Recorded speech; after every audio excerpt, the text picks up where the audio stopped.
পাশের বাড়ির গাছের লেবুটা যে এত পরিমাণ টক হবে ভাবতে পারিনি। তো হ্যালো এভরিওয়ান, আমি হচ্ছি তোমাদের ইয়োর স্নেহা, একজন বিএসসি নার্সিং এর স্টুডেন্ট। আজ আমরা করবো লেবু মাখা। তার জন্য লেবুগুলোকে ভালো করে ধুয়ে কিন্তু আমি এখানে ছাড়া দেবো দেখেছি বাতাবি লেবুটা। যদিও আমি খুব একটা টক খেতে পছন্দ করি না, কিন্তু এই বাতাবিগুলো সত্যি কিন্তু মিষ্টিই ছিল। আর দেখো এখানে কিন্তু বোন নুন লঙ্কা আগে থেকে মাখিয়ে এনেছে, আর এখানে ঠাম্মা খুঁজছিল বলে আগে থেকে দিয়ে দিয়েছিলাম। আমরা কিন্তু পুরো কোষগুলো ছাড়াবো, তারপরে কিন্তু নুন লঙ্কাটা মাখাবো। এতে কিন্তু টেস্টটা দারুণ হয়। সব লেবুগুলো কিন্তু আমরা এইভাবে ছাড়িয়ে নিয়েছি। আর আমি তো এই মিনি লেবুগুলোর কথা ভুলে গিয়েছিলাম। বোন বললো এই দিদি মিনি লেবুগুলো ছাড়াবি না, তারপরে মিনি লেবুগুলো ছাড়ালাম। দেখো পুরো একদম কমলা লেবুর মতো দেখতে, তাই না?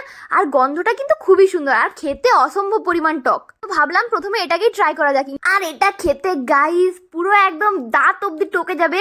এটা যদি একবার মুখে পড়ে, অসম্ভব পরিমাণ টক আর খুব সুন্দর দেখতে, মানে যেমনি সুন্দর দেখতে তেমনি খেতে টক। আমি কিন্তু বোনের সাথে বাজি লড়তে গিয়ে পুরো লেবুটাই কিন্তু মুখে ঢুকিয়ে নিয়েছিলাম, আর গাইস বডির সমস্ত অর্গানগুলো টক টক হয়ে গেছিল।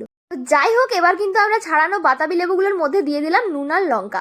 আর এটা খেতে কি যে সুন্দর ছিল কি বলবো। হোস্টেলে ফিরে গেলে এইসব আর খাওয়া কোথায় হবে। তো এখানেই খেয়ে নিলাম। তো ভিডিওটা ছিল এই পর্যন্তই। কেমন লাগলো জানিও। বাই।